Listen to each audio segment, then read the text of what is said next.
네, 또 뵙게 돼서 반갑습니다. 점심 식사 맛있게 했습니다. 또 우리 형제님들과 더불어서 이런저런 교제하면서 이렇게 웃고 그런 교제가 참 좋습니다.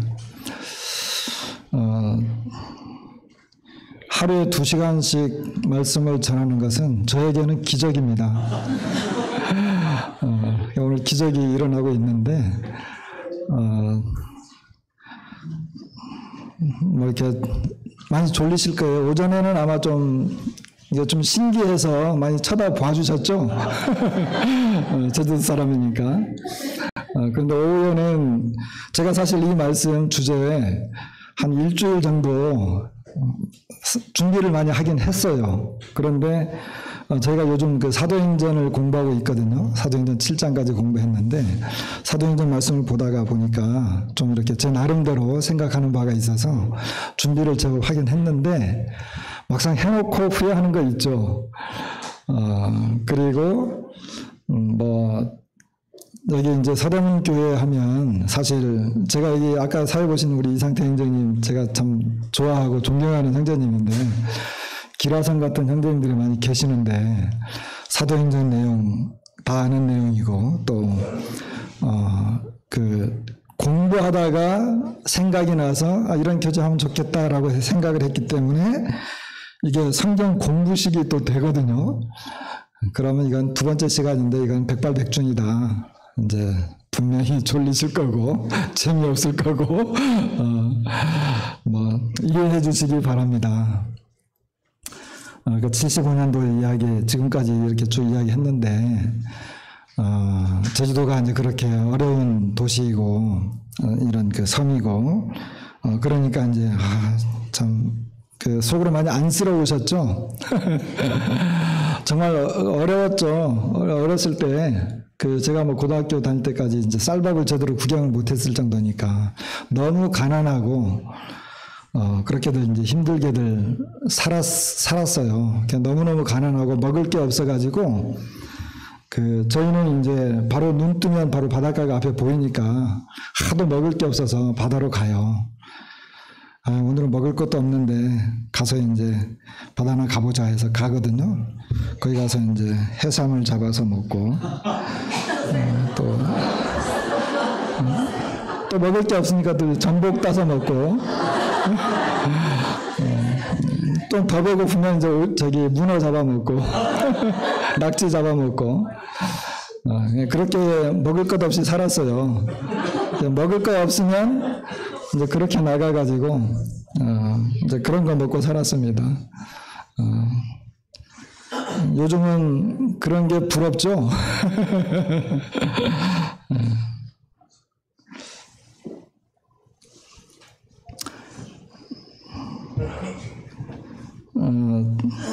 그래서 이제 이 오후 시간 말씀 시간이 저에게 이제 많이 부담이 됐어요. 고민도 되고 이걸 계속 진행을 해야 되나 말아야 되나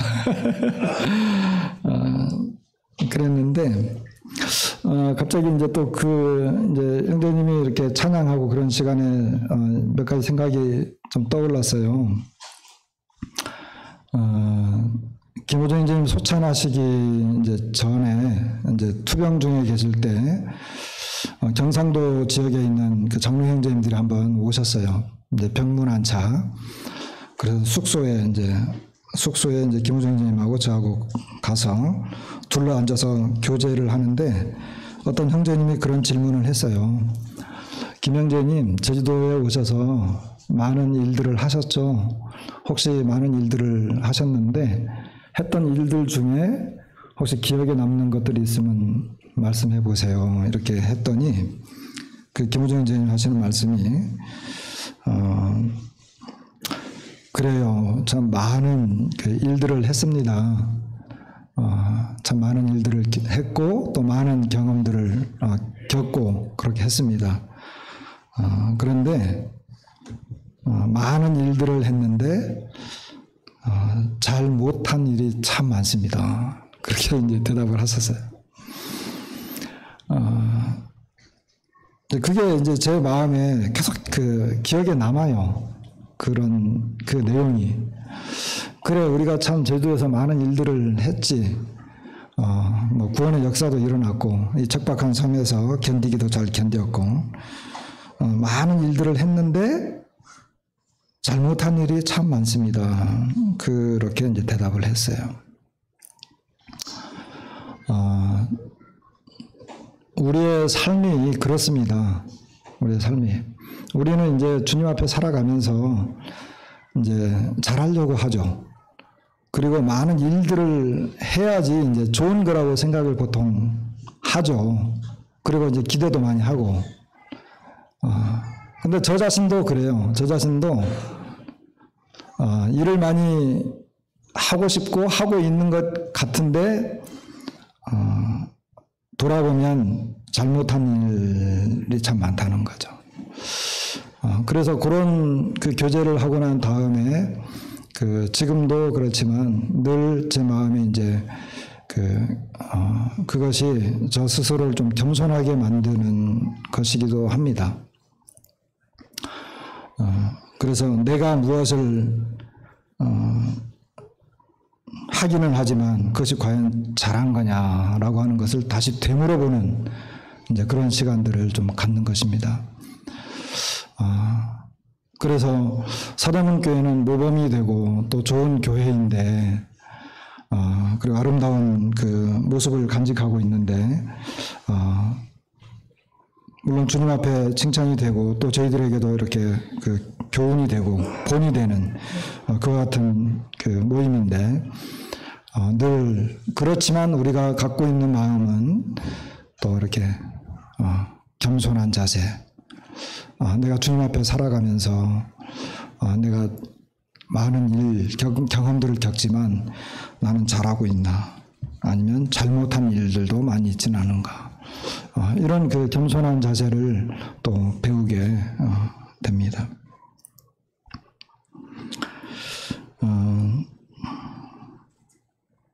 사도행전 말씀을 제가 준비하다 보니까 막 양이 많아져 가지고 이걸 어떻게 한 20-30분으로 줄일 수 있을까 지금 고민 중인데 한번 보겠습니다.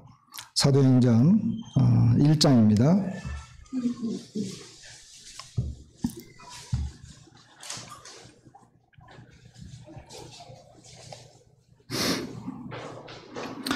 (1절부터) (8절까지) 데오빌로여, 내가 먼저 쓴 글에는 무릇 예수께서 행하시며 가르치시기를 시작하신부터 그가 택하신 사도들에게 성령으로 명하시고 승천하신 날까지의 일을 기록하였노라. 그가 고난받으신 후에 또한 그들에게 확실한 많은 증거로 친히 살아계심을 나타내사 40일 동안 그들에게 보이시며 하나님 나라의 일을 말씀하시니라. 사도와 함께 모이사 그들에게 분부하여 이르시되 예루살렘을 떠나지 말고 내게서 들은 바 아버지께서 약속하신 것을 기다리라. 요한은 물로 세례를 베풀었으나 너희는 몇 날이 못되어 성령으로 세례를 받으리라 하셨느니라. 그들이 모였을 때에 예수께 여쭈어 이르되 주께서 이스라엘 나라를 회복하심이 이때니이까 하니 이르시되 때와 시기는 아버지께서 자기의 권한에 두셨으니 너희가 알 바 아니요 오직 성령이 너희에게 임하시면 너희가 권능을 받고 예루살렘과 온 유대와 사마리아와 땅끝까지 이르러 내 증인이 되리라 하시니라. 1절과 2절은 누가복음을 말씀하고 있는 거죠. 그런데 이제 3절에 보시면 그가 고난받으신 후에 주님은 하나님 나라의 일을 말씀하셨습니다.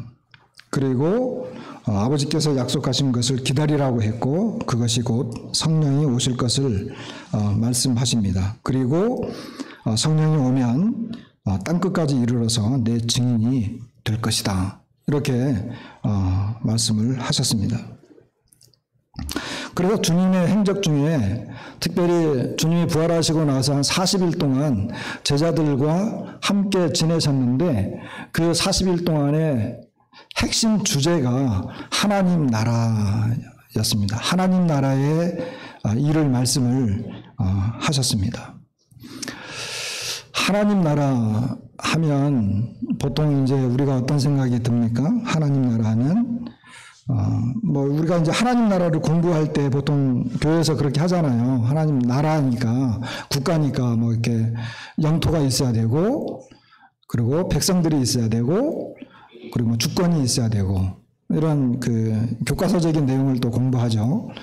그리고 성경에 이렇게 와서는 하나님 나라에 대해서 공부할 때 이제 뭐 하나님 나라가 가시적으로 임할 것이냐, 아니면 비가시적으로 임할 것이냐. 그리고 가시적으로 임한다면 그 천년왕국은 뭐 전천년설도 있고 뭐 후천년설, 무천년설 막 이렇게 공부를 하지 않습니까? 그리고 조금 더 이제 들어가면 하나님 나라는 이렇게 뭐 그리스도께서 그 통치하시는 그리스도의 주권이 있는 그런 나라다. 그리스도께서 거절당하셨기 때문에 이제 하나님 나라는 뭐 이렇게 비밀스럽게 임재하시는 그런 또 나라다. 뭐 이런 그 내용의 이야기들을 우리가 이제 많이 합니다. 이제 그런 것들이 이제 성경 공부를 하면서 우리는 많이 유익을 받지요. 그렇지만, 주님은 40일 동안 제자들과 함께 있으면서 하나님 나라를 이야기할 때, 야, 나라는 뭐 이렇게 세 가지 요소가 있고, 내가 가면 뭐 주권적으로 내가 너희들을 다스리고, 그리스도의 통치를 받는 그런 백성들에 의해서 하나님 나라가 형성이 된다. 뭐 이런 이야기들을 주님이 하시지는 않았어요. 우리가 성경을 연구하다 보니까 이제 그런 내용들이 이제 우리에게 이제 알려진 것이죠. 그런데 이 주님이 40일 동안 하나님 나라에 관련된 그리고 하나님 나라를 말씀하셨는데 그럼 40일 동안 그 내용이 다 기록이 되지 않고 성경에 기록이 되지 않고 그 핵심적으로 볼 수 있는 부분이 요 사도행전 1장 1절로 8절까지 말씀이 누가복음 24장에 같이 이렇게 매칭이 돼서 나와요. 이제 그 내용도 한번 좀 보겠습니다. 누가복음 그 24장입니다. 다 읽을 수는 없기 때문에 특별히 누가복음 24장에 이제 엠마오로 내려가는 두 제자들과의 대화가 있고 그리고 그 11제자가 모여 있을 때 제자들과 함께 대화했던 그와 같은 그 내용들이 나옵니다.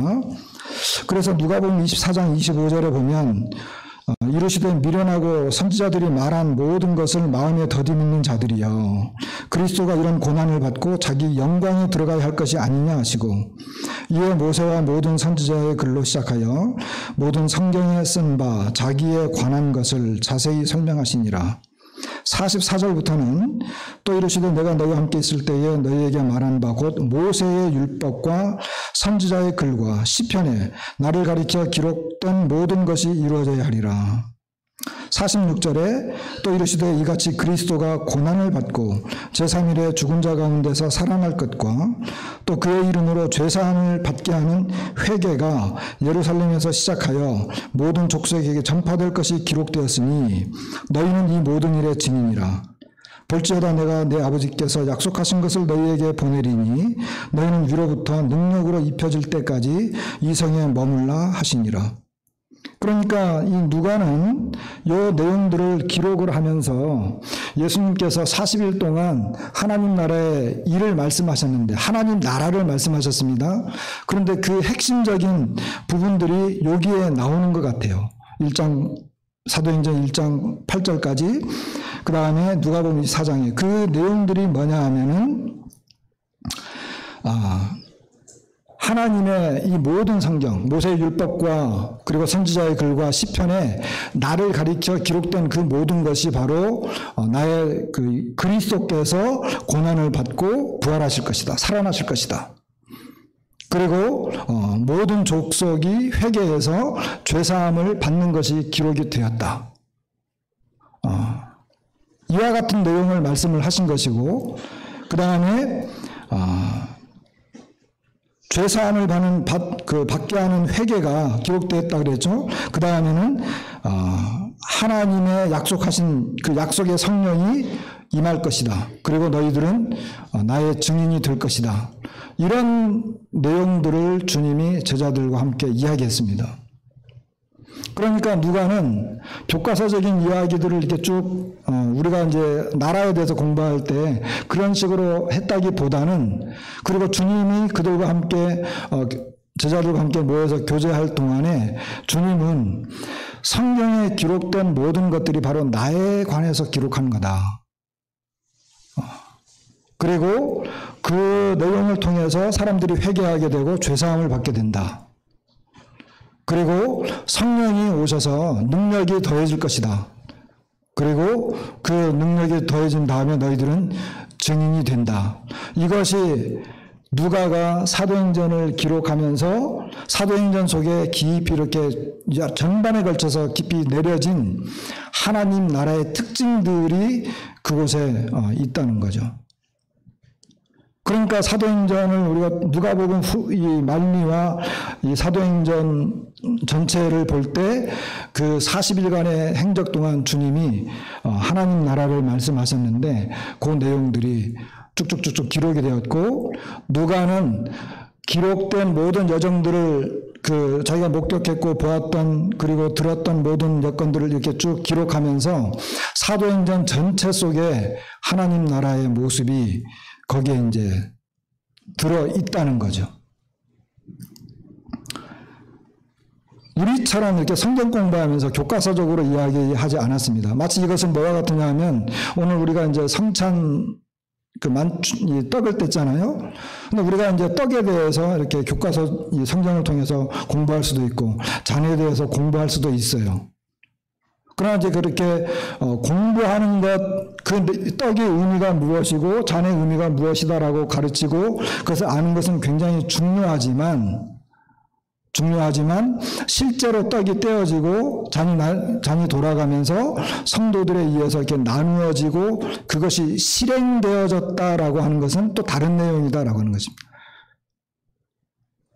그러면 사도행전에서 하나님의 나라는 이제 사도들에 의해서 성경에 있는 모든 내용들이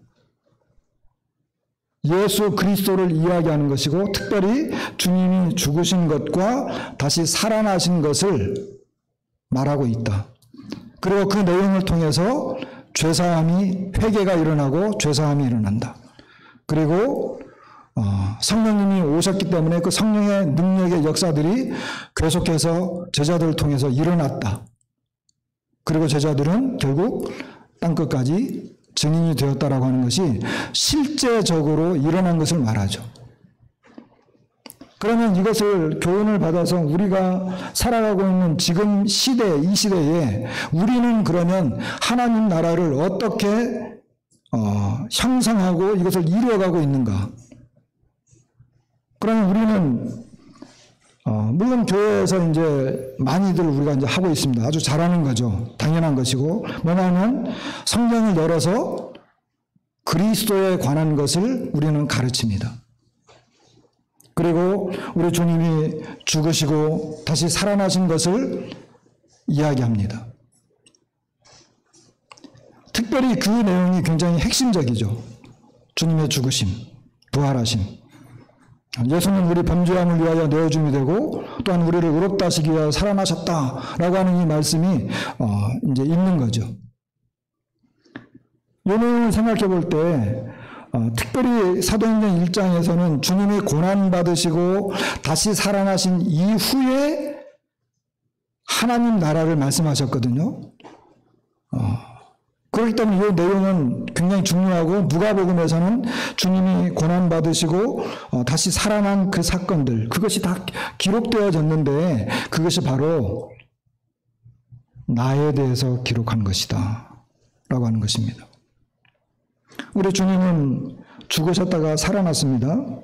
창세기를 우리가 이제 이해를 하면 창세기에서 이제 사람의 근본적인 문제는 결국 죽는 거잖아요. 죽는 것. 주님께서 내가 그것을 먹는 날에는 반드시 죽는다. 이렇게 이야기했습니다. 죽음을 알지 못하는 사람에게 죽는다고 이야기한 거예요. 그러니까 하나님께서는 사람이 죽는 것을 아마 사람은 영생하도록 지어지기도 했지만 사람은 또 죽음도 동시에 갖고 있었습니다. 그렇지 않으면 죽음이라고 하는 이야기를 할 필요가 없잖아요. 죽음이 있기 때문에 영생이 의미가 있는 거죠. 그리고 영생이 있기 때문에 죽음이 존재하는 것이라고 생각합니다. 하나님께서는 아담에게 너는 그거 먹으면 반드시 죽어.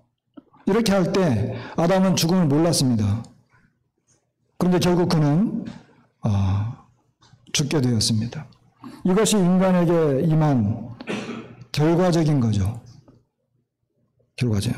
그런데 성경을 통해서 말씀하시기를 우리 주님은 죽은 자 가운데서 다시 살아나셨잖아요.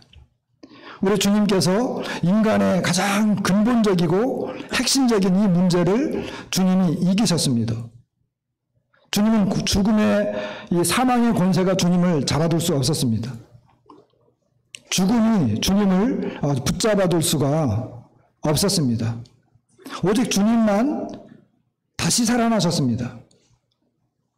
이것은 우리 주님이 죄가 없었다라고 하는 것이 증명이 된 것이고 부활을 통해서 우리 주님은 하나님의 아들이신 것을 드러내셨습니다. 주님은 죽음의 문제를 이기셨습니다. 그분이 바로 예수 그리스도다. 그렇기 때문에 오늘날 예수 그리스도를 믿는 저나 여러분들은 우리 주님처럼 이 죽음의 문제를 넘어선 사람들인 거죠. 근데 그와 같은 내용들이 주님께서 말씀하시기를 성경에 기록되어졌다. 이렇게 이제 말씀을 하신 것입니다. 그래서 사도 누가는 누가복음 1장에 이 40일 동안에 주님이 하나님 나라를 말씀하셨는데 마지막에 이제 찾지는 않으셔도 됩니다. 사도행전 마지막 부분에 가면 28장에 가면은 사도 바울이 로마에서의 행적입니다. 이제 로마 사람들 모아놓고 그들이 날짜를 정하고 그가 유숙하는 집에 많이 오니 바울이 아침부터 저녁까지 강론하여 하나님의 나라를 증언하고 모세의 율법과 선지자의 말을 가지고 예수에 대하여 권하더라. 31절에도 하나님의 나라를 전파하며 주 예수 그리스도에 관한 모든 것을 담대하게 거침없이 가르치더라. 이렇게 이야기하거든요. 그러니까 하나님 나라에 대해서 증언했는데 그 증언하면서 모세의 율법과 선지자의 말을 가지고 예수에 대해서 권했거든요. 하나님의 나라를 전파하며 주 예수 그리스도에 관한 모든 것을 담대하게 거침없이 가르쳤습니다.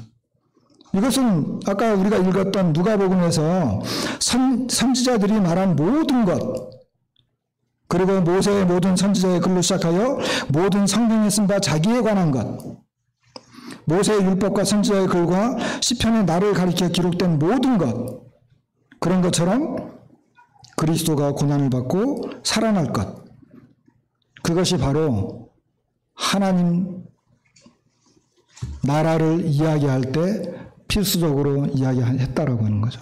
그래서 오늘날 우리들도 하나님의 교회에서 이 그리스도께서 성경에 기록되어진 그 그리스도를 이야기하는 것이 바로 하나님 나라를 이야기하는 바로 그 내용이다라고 하는 것입니다.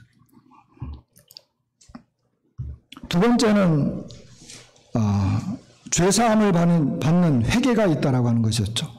죄사함을 받는 회개. 이것도 성경에 이제 기록되었습니다. 그래서 오늘날 교회에서 죄사함이 계속 일어나고 있다고 한다면, 회개가 일어나고 구원의 역사가 일어나고 있다고 한다면 이것은 하나님 나라가 여전히 여기에 있다라고 하는 거죠.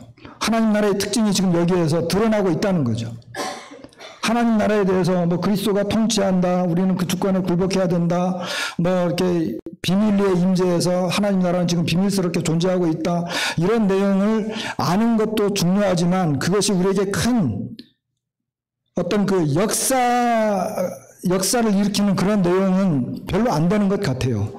그러나 실제로 교회에서 성령의 능력으로 회개가 일어나고 그리고 죄사함이 일어나고 구원의 역사가 일어나고 있다고 한다면 그것은 하나님 나라가 지금 여기에 있다라고 하는 거죠. 저희들이 이제 얼마 전에 불과 이제 지지난주인가요? 기억이 안 나는데 그 한 자매님을 이제 침례를 줬어요. 서대문 교회는 어디에서 침례를 주는지 모르겠지만 여기서 바다에 나가려면 멀죠. 제주도는 침례를 줄 때 바다를 바라보면서 침례를 줍니다. 그리고 바다를 멀찍이 바라보면서 바다에서 침례를 줍니다. 그리고 이제 저희는 제주도에는 용천수라고 이 땅 한라산에서 흘러내린 물이 밑에 저기 그 암담 깊숙이 숨어 있다가 다시 이렇게 바다 쪽 지표면이 낮은 그곳으로 다시 터져서 흘러나오는 그 민물, 담수물, 이건 작은 물이 아니에요. 그런 것들이 많아요. 그걸 용천수라고 하거든요. 근데 그런 물들이 많은데 저희가 살고 있는 그 삼양동이라고 하는 거기에 그 아주 커다란 물웅덩이, 거기에 이제 용천수가 막 터져 나오는 데가 있어요. 그 옛날에는 거기서 이제 거기 물을 떠다가 먹기도 하고 거기에서 빨래도 하고 막 그런 데예요. 거기에서 이제 침례를 줍니다. 거기에서 제가 이제 그때 이야기했어요. 오늘 우리가 여기서 침례를 주는데 침례를 주는 것은 여전히 지금 하나님의 나라가 이곳에서 역사하고 있는 것이다. 이게 하나님 나라다. 그리고 성령의 역사. 주님께서 하늘과 땅의 모든 권세를 내게 주셨으니 그러므로 너희는 가서 모든 족속으로 제자를 삼아 아버지와 아들과 성령의 이름으로 세례를 주라 그랬잖아요. 그러니까 그 아버지와 아들과 성령의 이름으로 침례를 주는데 지금 우리가 침례를 주고 있는 그 자체는 바로 지금 성령께서 역사하고 있다라고 하는 것이죠. 성령께서 역사하지 않았다면 구원의 역사도 없고 오늘 침례식도 의미가 없는 거죠. 그러니까 그 자체가 하나님 나라라고 하는 것입니다. 회개를 통해서. 그래서 주님은 제자들에게 회개에 대해서 많이 이야기했죠. 베드로의 오순절 설교에서도 회개해서 세례를 받고 죄사함을 받으라. 그리고 공회의원들 앞에서도 그거에 대해서 이야기를 이제 했고, 특별히 사도 바울은 아그리빠 왕 앞에서도 이야기를 했는데, 사도 베드로가 이제 고넬료 가족에게 복음을 전할 때 마지막 성령님이 임하셨잖아요. 그랬더니 우리가 처음에 성령이 임하셨던 것처럼 똑같이 그들에게도 임했다. 그러니까 이제 유대 형제들이 이제 듣고 너가 이방인들과 이렇게 교제했다라고 책망을 할 때 베드로가 고넬료가 어떻게 구원받았는지 그 간증을 하면서 11장 18절에 가면 이런 말씀을 합니다. 그들이 이 말을 듣고 잠잠하여 하나님께 영광을 돌려 이르되 그러면 하나님께서 이방인에게도 생명 얻는 회개를 주셨도다. 이렇게 이야기해요. 그러니까 회개가 생명을 얻는 회개. 죄사함을 받는 그 회개가 바로 생명 얻는 회개라고 이렇게 또 소개를 하고 있는 걸 보게 됩니다. 그런데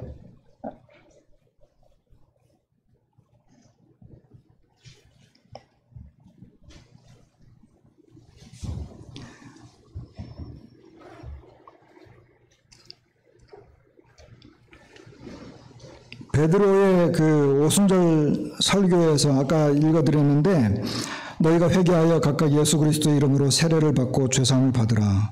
그리하면 성령의 선물을 받으리니 이렇게 이야기했거든요.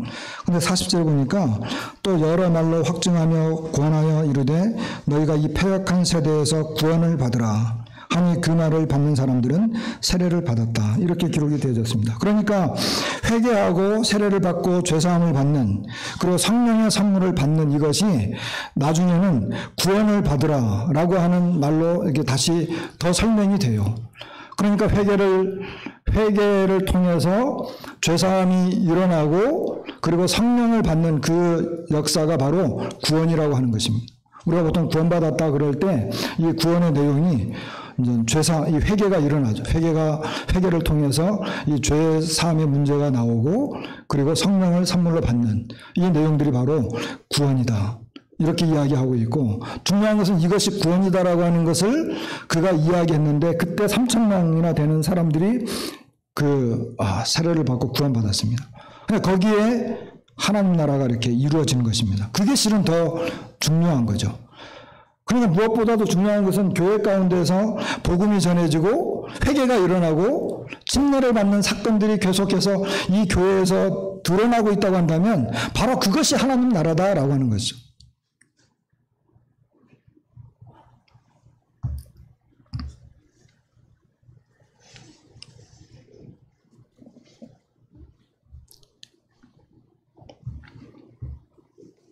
조금 더 덧붙이면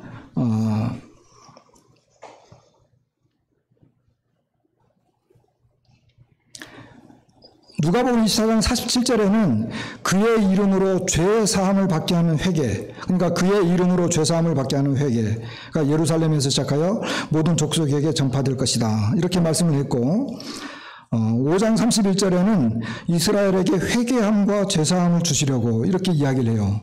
그런데 10장 고넬료 식구들에게 복음을 전할 때 베드로는 뭐라고 말하냐면, 그에 대하여 모든 선지자도 증언하되 그를 믿는 사람들이 다 그의 이름을 힘입어 죄사함을 받는다. 비시디아 안디옥에서 복음을 전할 때에는 사도 바울이 그러므로 형제들아 너희가 알 것은 이 사람을 힘입어 죄사함을 너희에게 전하는 것이다, 이렇게 이야기하는 걸 보게 됩니다. 그러니까 이 죄사함이라고 하는 것은 회개로부터 나오는 것이지만 또 그를 힘입는 것, 그의 이름을 힘입는 것, 그것이 똑같이 죄사함과 연결되고 있는 걸 봐요. 그러니까 회개라고 하는 것을 통해서 죄사함이 일어나는데 똑같은 내용을 그를 힘입는 것, 그리고 그의 이름을 힘입는 것, 다시 말하면 주 예수 그리스도를 힘입는 것. 그러면 결국 회개가 뭐냐? 회개를 통해서 구원받는다, 죄사함을 받는다라고 하는 것은, 그의 이름을 힘입는다라고 하는 것은 바로 어떤 나의 의지라든지 나의 노력이라든지 아니면 율법을 의지해서 구원을 받는 게 아니고 죄사함을 받는 게 아니고 예수 그리스도를, 그와 같은 것들을 다 포기하고 예수 그리스도를 의지하게 될 때, 그리고 그분을 힘입고 믿을 때 죄사함이 일어나는 것이다. 그리고 그와 같은 것들이 계속해서 어때요? 사도행전에 계속 나타나는 것을 보게 됩니다. 회개의 역사가 실제적으로 일어나는 거죠. 하나님 나라를 이렇게 교리적으로 또는 어떤 그 성경 공부식으로 설명하지 않고 이런 것들이 실제적으로 교회 가운데 그리고 이방인들에게 계속 전파되면서 이것이 실제화되었다라고 하는 것이 우리에게 중요한 것이고, 오늘날 우리도 그것이 실제화되어야 된다는 거죠. 우리 가운데서. 사도 바울이 밀레도에서 에베소 장로들을 불러가지고 이제 마지막 이야기를 합니다. 우리가 너무나도 잘 아는 사도행전 20장 21절 말씀, 유대인과 헬라인들에게 하나님께 대한 회개와 우리 주 예수 그리스도께 대한 믿음을 증언했다, 이렇게 이야기하고 있고, 24절에는 내가 달려갈 길과 주 예수께 받은 사명 곧 하나님의 은혜의 복음을 증거하려 하면은 나의 생명을 조금 더 귀한 것으로 여기지 아니한다. 25절에는 보라 내가 여러분 중에 왕래하며 하나님의 나라를 전파하였으나, 26절 27절에는 이는 내가 꺼리지 않고 하나님의 뜻을 다 여러분에게 전하였다, 이렇게 이야기를 해요. 그러니까 하나님께 대한 회개와 주 예수 그리스도께 대한 믿음, 이것을 증언했고, 그리고 하나님의 은혜의 복음을 증언했고, 하나님의 나라를 전파했습니다. 그리고 하나님의 뜻을 다 전했습니다. 그러니까 사도 바울이 이방인들에게 특별히 에베소에 가가지고 이야기한 것은 하나님께 대한 회개와 주 예수 그리스도께 대한 믿음, 그리고 하나님의 은혜의 복음, 그리고 하나님의 나라, 그리고 하나님의 뜻, 이것을 다 증언했다는 거예요. 그럼 사도 바울이 이런 것들을 어떤 주제별 성경 공부해가지고 주제별로 쭉쭉쭉쭉 이야기하는 것이 아니라 이것이 다 하나의 내용이라고 하는 거죠. 하나의 내용. 그러니까 회개와 믿음, 그리고 은혜의 복음, 그것이 바로 은혜의 믿음, 이 복음 아닙니까? 복음의 내용이죠. 그리고 이 복음의 내용이 바로 그것을 포함하고 있는 것이 하나님의 나라입니다. 그 하나님의 나라를 전파하는 것이 또 하나님의 뜻이었습니다. 그게 총체적인 것을 가지고 사도 바울은 회개라든지 믿음이라든지 이것을 이야기했고, 그리고 은혜의 복음이 바로 그것이다. 그리고 하나님의 나라, 이와 같은 것들을 총체적으로 이야기하는 모습을 보게 됩니다. 결국 무엇입니까? 오늘날 우리 가운데에서 회개가 일어나고 믿음이 나타나고, 사실 이 회개와 믿음은 저는 이제 뭐 성경 공부할 때는 이렇게 따로따로 우리가 설명하려고 많이 애를 쓰는데, 사실 이것이 이제 연결된 거죠. 하나라고 말할 수 있죠. 이것이 곧 은혜의 복음이고, 그래서 요와 같은 것들이 사도 바울이 에베소에 있을 때 그들에게 증언을 했는데, 그러면 오늘날 이와 같은 것이 우리에게 증언이 되어지고 있고, 이 교회가 계속 증거하고 있고 우리도 증거하고 있다고 한다면, 이 하나님의 나라가 이 자리에 지금 현재 존재하는 것이고, 또 그 나라를 통해서 하나님의 뜻이 이루어져 가는 것이다. 이렇게 이해할 수 있겠습니다. 왜 주님은 굳이 성령님을 보내시려고 하셨을까요? 왜 성령님을 보내셔야만 하셨을까요?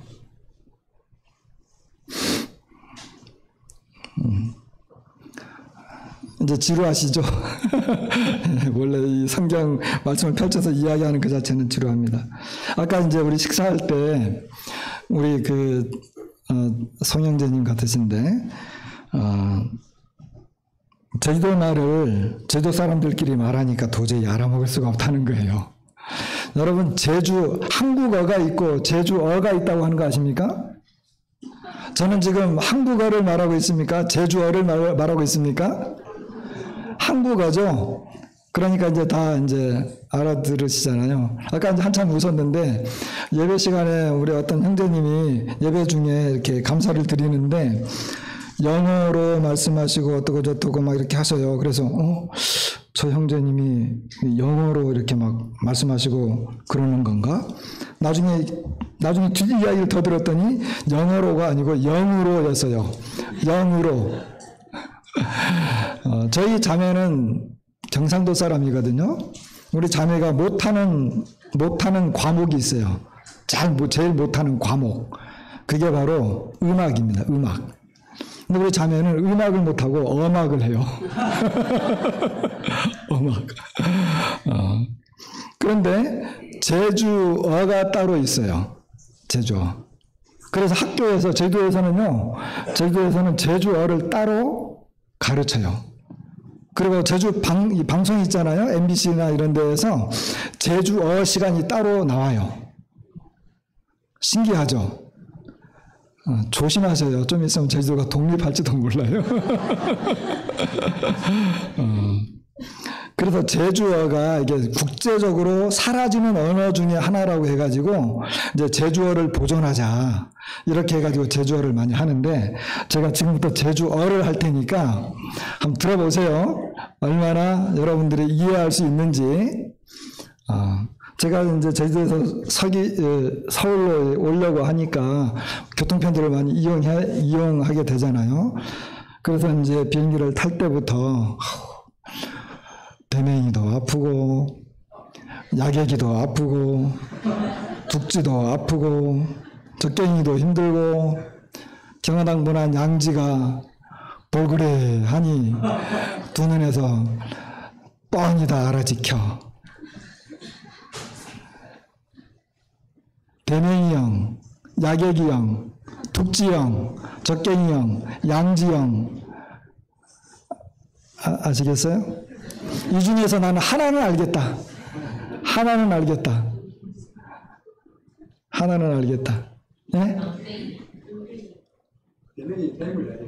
대맹이는 뱀. 좀 거리가 멉니다. 다리. 대맹이는 머리예요, 머리. 대맹이 머리예요. 적갱이는 겨드랑이를 말해요. 아주 비쌌어요. 아주 비쌌어요. 또 야객이.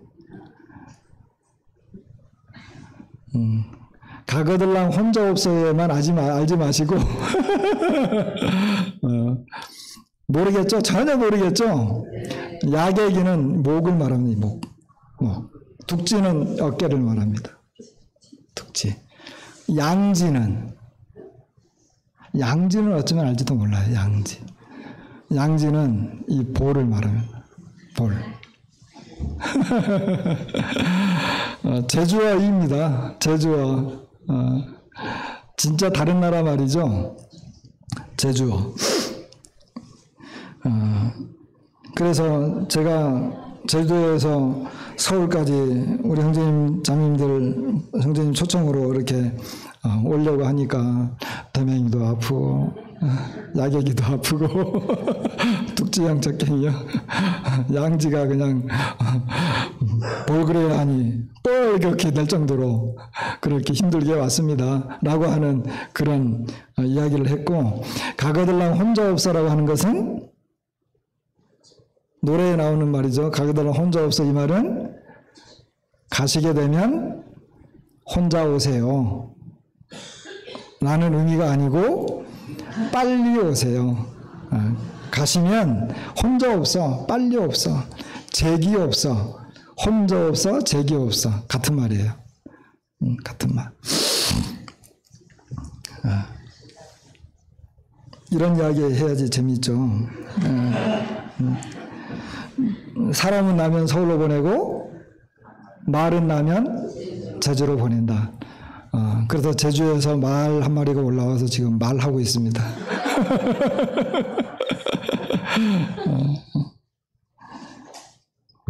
자, 주님이 아버지께서 약속하신 것을 기다리라. 너희가 몇 날이 못 되어서 성령으로 침례를 받을 것이다. 세례를 받을 것이다. 오직 성령이 임하시면 너희가 권능을 받고 예루살렘과 온 유대와 땅끝까지, 사마리아와 땅끝까지 이르러서 내 증인이 될 것이다. 이렇게 이야기했습니다. 자, 왜 주님은 굳이, 물론 이게 아버지의 약속이긴 하지만 생각을 해보십시다. 왜 성령님을 보내셔야 하죠? 땅끝까지 이르러 내 증인이 되리라 그러셨는데 왜 굳이 성령님을 보내셔야만 되는 거예요? 자, 제자들이 열정이 없었습니까? 베드로를 비롯해서 모든 제자들이 주님이 죽는 데까지 따라가겠다 그랬잖아요. 주님이 죽는 데까지 따라가겠습니다. 제자들은 증인이잖아요. 이미 증인이잖아요. 이미 증인이잖아요. 주님이 어떻게, 요한의 세례로부터 어떻게 행하시고 가르치시고 죽으시고 부활한 것까지 제자들은 다 봤습니다. 주님이 증인이 아니라고 말해도 이미 제자들은 증인이에요. 그런데 왜 굳이 성령님을 보내셔서 땅끝까지 이르러 내 증인이 될 것이다 라고 하셔야만 했는가라고 하는 거예요. 왜 그럴까요?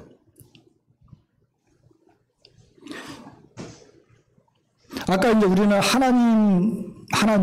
하나님의 나라 이야기를 했잖아요. 먼저 우리가 한 가지 우리가 생각하게 되는 것은 주님은, 하나님의 나라는 사실 하나님의 일입니다. 하나님의 일. 하나님께서는 하나님 나라를 이루시기를 원하시는데 그 하나님 나라를 이루실 때 그것은 우리의 나라가 아니에요. 그건 하나님의 나라죠. 말 그대로. 그러니까 성령님은 하나님이시잖아요. 그러니까 성령님께서 오셔서 자신의 일을 하시는 거예요. 자신의 일을.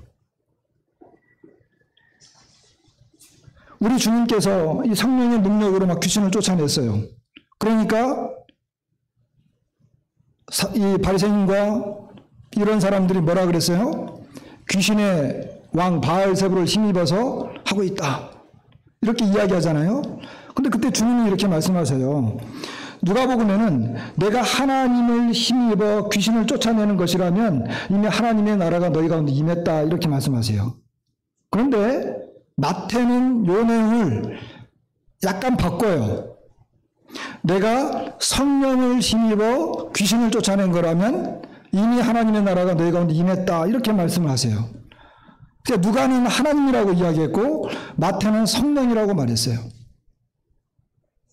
그러니까 하나님의 나라는 곧 성령의 나라입니다. 똑같은 하나님이니까. 그런데 이 하나님의 시각에서 아까 오늘 이제 그 예배 시간에 스가랴서 9장 10절 말씀을 어느 형제님 읽으셨잖아요. 바다에서 바다까지, 그 유브라데에서 땅끝까지 이르러 증인이 된다. 그러니까 하나님의 나라가 예루살렘으로부터 시작을 해가지고 땅끝까지 완전히 하나님의 나라를 형성을 해야 되는데 그 하나님의 나라를 이룰 때 그것이 우리가 증인이 되어서 우리가 전파하면 우리의 나라가 되는 것이 아니라 그 일은 처음부터 하나님이 계획하셨고 하나님이 이루시는 하나님의 나라라고 하는 것입니다. 그렇기 때문에 성령님이 오신 것은 자신의 나라를 우리를 통해서 이루시기 위해서 오셨어요. 이것이 첫 번째 이유라고 생각이 듭니다. 두 번째 이유는 뭘까요? 아까 말씀드린 것처럼 아버지께서 약속하신 거죠. 아버지께서 이것은 주님이 요한복음에서 계속 이야기했습니다. 내 아버지께서 보내실 그 성령, 그 약속하신 것이기 때문에 이건 약속이기 때문에 성령님은 오셔야 했습니다.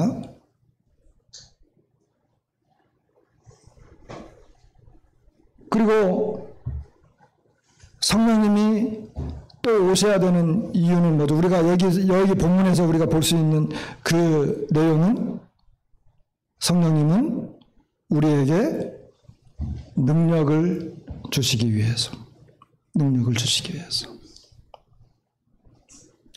성령께서 우리 가운데 역사하셔서 성령님이 이 능력으로 행하시겠다. 너희가 권능을 받고 결국 증인이 된다. 그러니까 우리 스스로 하는 것이 아니라 우리에게 권능을 주기 위해서. 물론 우리는 증인이긴 하지만 그것 가지고는 안 되고 성령의 능력으로 이제 이것이 진행되어지는 것을 하게 됩니다. 자, 성령님 없이 우리가 그냥 증인으로만 역사를 했어요. 그렇게 됐을 때 과연 민간의 표적과 기사와 이적들이 계속해서 일어날 수 있었을까라고 생각이 드는 겁니다. 그리고 사도 베드로가 공회에서 담대하게 이야기할 때 사람들이 그가 학문 없는 범인인 줄 알았는데 그가 거침없이 이야기하는 것을 보고 다들 놀랬잖아요. 그리고 스데반이 공회 앞에서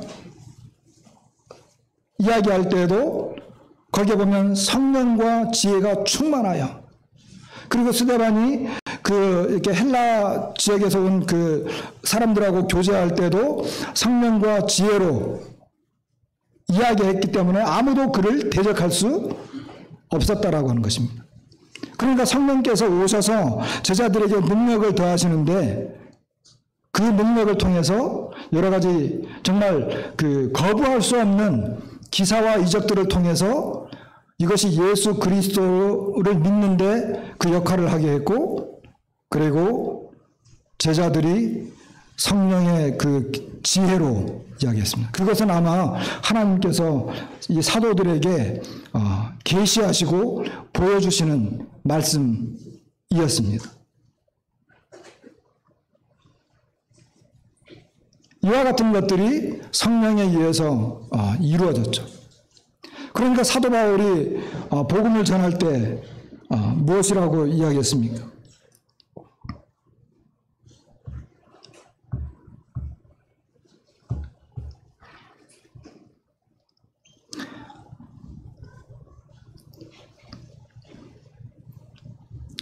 사도 바울은 고린도 교회에다 편지를 보내면서 이렇게 이야기합니다. 고린도전서 2장 1절부터 5절까지의 내용인데 제가 읽겠습니다. 내가 너희 중에서 예수 그리스도와 그가 십자가에 못 박히신 것 외에는 아무것도 알지 아니하기로 작정하였습니다. 내가 너희 가운데 거할 때에 약하고 두려워하고 심히 떨었노라. 내 말과 내 전도함이 설득력 있는 지혜의 말로 하지 아니하고 다만 성령의 나타나심과 능력으로 하여. 너희 믿음이 사람의 지혜에 있지 아니하고 다만 하나님의 능력에 있게 하려 하였노라. 데살로니가전서 1장 5절에는 우리 복음이 너희에게 말로만 이룬 것이 아니라 또한 능력과 성령과 큰 확신으로 되었다. 이렇게 이야기하는 걸 보게 됩니다. 사도 바울은 그가 설득력 있는 지혜의 말로 하지 않았습니다.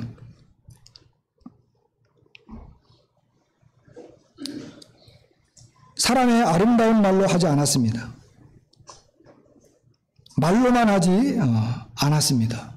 이것이 굉장히 중요합니다. 오늘날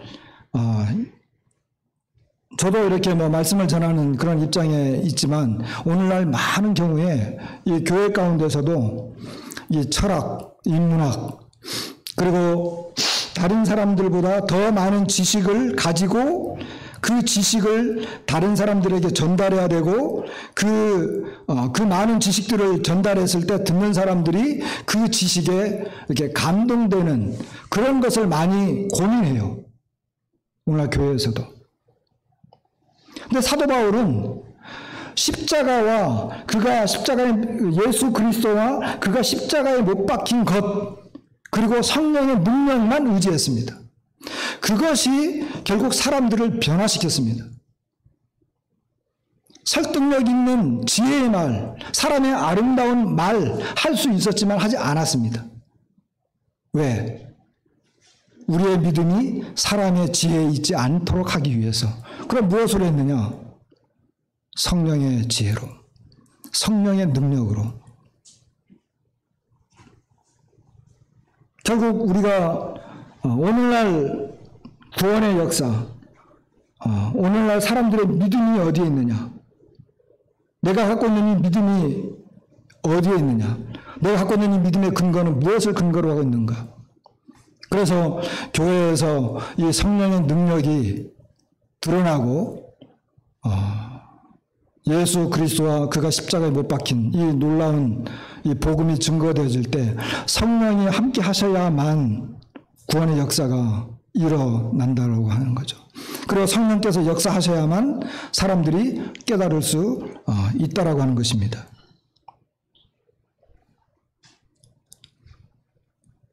오늘 성령께서는 우리 주님이 하셨던 그와 같은 역사를 계속 하십니다.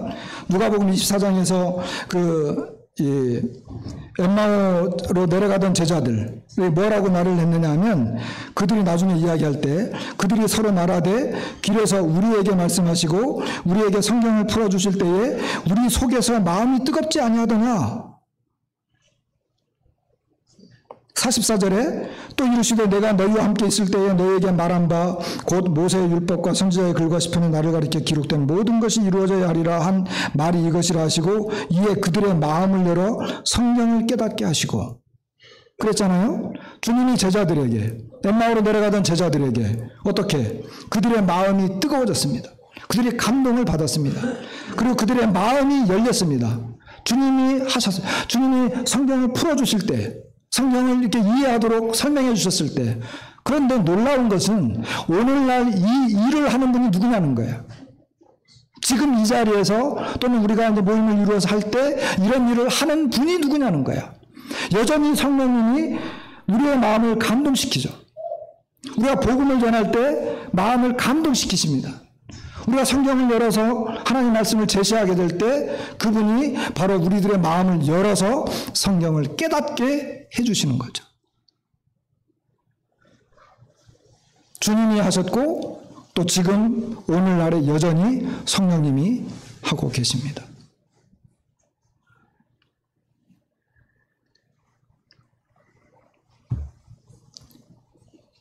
그래서 주님은 성령님을 보내주셔야만 하셨는데 아까 이제 보니까 서대문교에서 시편 8편 1절과 2절을 암송하시더라고요. 그죠? 2절에 보니까 주님이 뭐라 그랬어요? 뭐라 그러죠? 어린아이와 젖먹이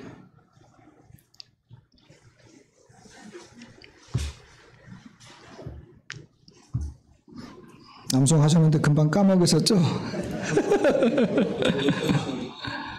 네? 젖먹이들의 입으로 권능을 세우시며. 예. 젖먹이들의 입으로 권능을 세우시는 분이십니다. 우리 주님께서 이스라엘이라고 하는 나라를 세우실 때도 홀로단신 아브라함을 택해서 한 나라를 이루셨잖아요. 이스라엘 나라가 강대한 국가이기 때문에 그들을 택한 것이 아니라 그들이 연약하고 미약했기 때문에 그들을 택하셨고 그 민족을 통해서 하나님의 권능이 어떤 것인지를 보였습니다. 그리고 그 나라를 형성할 때도 보면 사사시대 때도 그런 경우가 많이 있었잖아요. 기도원의 300명도 하나님께서 야 10,000명 너무 많다. 줄여라 해서 300명으로 수만의 대적을 물리치잖아요. 왜냐하면 그들이 자기 힘으로 세웠다고 자랑할까 봐서. 다윗도 하나님께서 양들을 치는 목동이었는데 그를 불러서 한 나라의 왕으로 세우시잖아요. 하나님이 세우신 거죠. 그가 범죄했을 때 야 너가 목동이었는데 내가 왕 세우지 않았냐. 너가 원하면 이것도 주고 저것도 주고 다 줄 건데 왜 그런 짓을 했느냐. 자기 힘으로 세운 것을 말하려고 하니까 하나님의 권능이 하나님의 나라를 세우는 것이죠. 오늘날 우리들도 마찬가지입니다. 우리를 부르신 고린도전서 1장에 보면 형제들아 너희를 부르신 부르심을 보라. 너희 중에 지혜 있는 자가 많지 않고 주님은 지혜 없는 자, 연약한 사람, 가난한 사람 이런 사람들을 불러서 오히려 지혜 있고 능력이 있고 부자라고 생각하는 사람들을 부끄럽게 하려고 하는 것이 아니냐. 그렇기 때문에 성령님이 오셔야 되는 것은 성령님이 우리를 통해서 그 능력을 드러내시고 하나님의 나라를 친히 세워가시기 때문에 그렇습니다. 결코 우리의 나라가 아닙니다. 하나님의 나라입니다. 성령께서 직접 역사하셔야 되기 때문에 그렇습니다. 사랑하는 우리 형제 자매님들, 우리들은 이제 그와 같은 것들에 대한 이제 증인이죠. 결국 하나님의 나라는 땅끝까지 이제 퍼져나갔습니다. 하나님의 나라는 지금 천지간에 충만합니다. 그러나 이것이 처음에 말씀드린 것처럼 모든 성경이 예수님에 대해서 기록된 것을 우리가 전파하고 그리고 그 내용으로 인해서 회개와 죄사함이 일어나고 구원의 역사가 일어나고 그리고 그것을 믿는 증인들이 계속해서 드러나고 이것이 하나님 나라가 아닙니까? 이것이 지금 저와 제주도와 그리고 서대문교에서 일어나고 있다고 한다면 그것이 하나님 나라입니다. 하나님의 뜻이고 하나님께서 원하시는 것입니다. 저는 서대문교회가 잘하고 있고 모범적인 것을 잘 압니다. 여러분들의 기도와 도움이 오늘 우리들의 제주도까지 이렇게 온 것을 너무나 잘 압니다. 하나님께서 기억하시고 또 축복하시는 그와 같은 모임인 것을 압니다.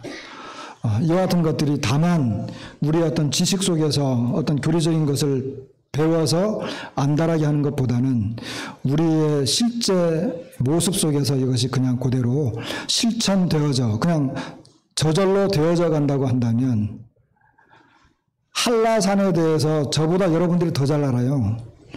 제주도 사람들이 한라산에 올라간 숫자보다 제주도에 안 살고 있는 사람들이 한라산에 더 많이 올라가요.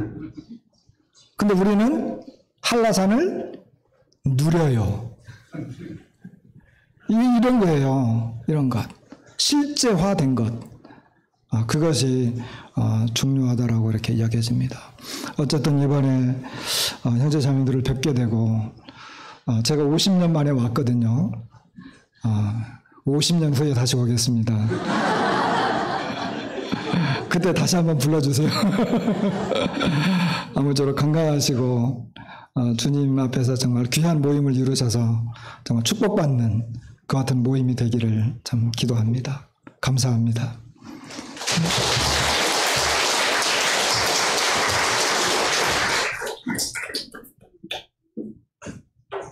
네, 감사합니다.